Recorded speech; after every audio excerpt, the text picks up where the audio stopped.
that was an eye-opener for Dubbo, having a big march, having a march like that through town, because I don't think it ever happened before, just Aboriginal people marching and you know, about the deaths in custody.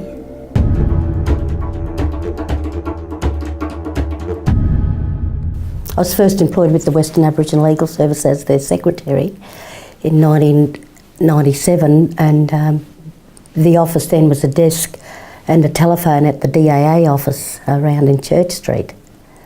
I didn't stay very long because I had a young son, and being new to Dubbo, I didn't have a babysitter, so I found it difficult, and I'd left. And then in 1982 I was lucky enough to get the position as bookkeeper office manager with the legal service and commenced working for them for nearly 15 years. The office first started in the old DAA building on the first floor in Church Street, and then from there we moved upstairs across the road. It was like one big open room, and that's all we could get at the time. It was pretty hard to get offices for an Aboriginal legal service because it just wasn't heard of Aboriginal people having their own legal service. Other than Sydney ALS. Before that I'd seen lots of solicitors come and go. People like Tony Parker, he's now deceased, wonderful man. I think in all he spent 10 years of his life working for the service. And the first solicitors were Eric Wilson, Hannah Smith, and mental block, Stephen Fitzpatrick. They were more or less out of law school and hitchhiked to Dubbo to commence working for the Western Aboriginal Legal Service. Eric stayed for years and years, 10 to 15 years I think, with the service. And Stephen left after about 8 years. He left and went to Darwin, and he came back to work for the service again after being away for 12 months and was involved in a motor vehicle accident and lost his life. We had people like Barbara Flick. She was the coordinator that worked for us for a lot of years and was one of the driving forces behind securing our own land and building here for the Western Aboriginal Legal Service. I think when I first started as bookkeeper, our budget was something like $40,000. That was for administration and for a coordinator and about 3 field officers. Early days, solicitors used to work for the dole, and between when we didn't get officers, they used to work out of the boots of their motor vehicles. Field officers like Tombo Winters and William Bates would go shearing to keep the legal service in fuel for the motor vehicles to service their clients. So it was very hard in those days. We didn't have an ongoing supply of funding coming in. At the end of every allocation we had to wait at least a month or 6 weeks before the next allocation come in, and quite often by then we'd just about have that spent with it. At times lucky enough to get an overdraft from the bank. Everybody looked out for everybody else and supported each other. You know, we'd have make sure we always had a Christmas party, and we'd go down on the river and camp, you know, for the whole weekend, and the solicitors and different people would turn up, and everyone mixed more, I think, than today. And at the drop of a hat, we'd stay late after work and have a few drinks after work and finish up going across the road at the hotel or the club. And William Bates is my brother, so he was the field officer, so he'd say to the solicitors, usually it was Anna and Steve and Eric, okay, we'll go over to Mary Ann's place, we'll take a cart and we'll go over there and have a few beers with her.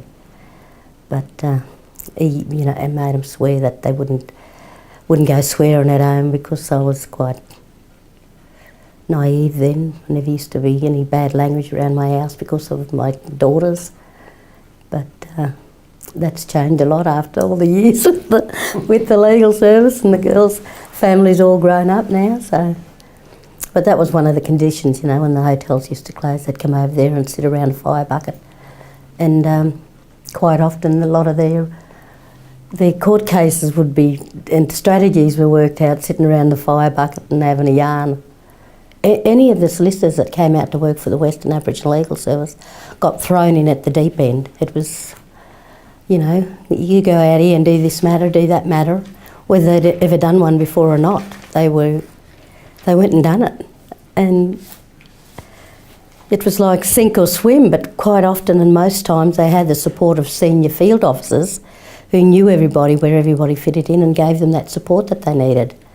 Like I say, it was really tough. Quite often they'd go out to different towns and stay with relatives because they never had money to book into hotels and stuff. William Bates lived in Wilkenya, so anyone who went to Broken Hill stayed at Wilkenya with William Bates, or, you know, Eric Wilson moved out to Broken Hill for a length of time, and the people would stay with each other and share accommodation, food, and that's the way they started off. It's got to be the saddest thing working for the legal service was losing a wonderful solicitor like Stephen Fitzpatrick. You know, he got killed in a motor vehicle accident. He's buried here in Dubbo. And then we had another solicitor that got killed in a motor vehicle accident on the road between Wellington and Molong. His name was Robert Fitzgerald. But it was a terrible loss for the service because these young fellas were very, very committed to the service. There was a big march with the Boney family march and with all the other people who supported them, and that was an eye-opener for Dubbo, having a big march, having a march like that through town, because I don't think it ever happened before, just Aboriginal people marching and you know, about the deaths in custody. And they marched from down the other end of town right through and came up into the park with the banner. So that in itself was out of the ordinary for Dubbo people to be part of. You'd have people coming in looking for assistance other than legal aid. So usually I'd see to those clients and help them. And working for an Aboriginal Legal Service, you just finished up doing a lot of different other things. Maybe someone would come in and they'd have a handful of forms, and they just want the forms to be filled in for them. You know, they were too embarrassed to let the Department of Housing or whoever know that they couldn't read or write. You know, so you'd finish up doing stuff that wasn't really your job to do, but you wouldn't say, look, go to somewhere else, that's their job. But there's lots of people that worked here for us that's still good friends today, you know. Maitra Panagoda, he's from Sri Lanka, he came and worked for the service for 7 years. Dina walked in the door and everybody just fell over backwards thinking, oh, here comes Dina. And to describe Dina, it was like, oh, we've got this solicitor working for us. She looked like she just stepped off Cleo magazine. Because Dina was.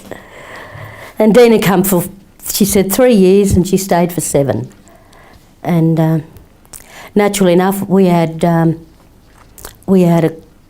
quite a few women solicitors, and being local, I knew who was married to who, or in the Aboriginal community, or I knew who was going with who. So if the girls looked at any of the Aboriginal fellas, I'd just let them know, sorry, but he's married, sorry, he's got a family, and you sort of just keep them in line about who's who in the zoo.